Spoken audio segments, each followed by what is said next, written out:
2013 წლის ივლისში საარემას ოპერის ფესტივალზე ბათუმის, ქუთაისის და თბილისის ოპერისა და ბალეტის სახელმწიფო თეატრები მიიღებენ მონაწილეობას.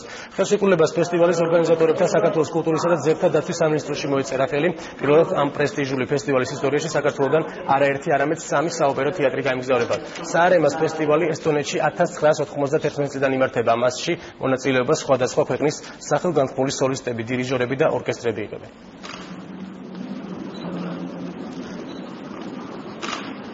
საარემას ოპერის ფესტივალი ერთ-ერთი ყველაზე დიდი მუსიკალური პროექტია მსოფლიოს მასშტაბით. წელს ფესტივალში ევროპის უამრავი ქვეყანა იღებს მონაწილეობას. ჩვენ ტრადიცია დავარღვიეთ და პირველად საარემას ისტორიაში საქართველოსთან ერთად ვუწევთ ორგანიზებას ზაფხულში დაგეგმილ კონცერტებს.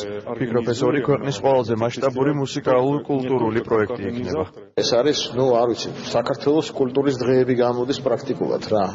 იმიტომ რომ ეს არის მთელი კვირეული მიეძღვნება საქართველოს, იქნება ქართული სულით გამსრვალული და ჩვენთვის ეს არის უდიდესი პასუხისმგებლობა, ჩვენთვის ეს არის უდიდესი პატივი.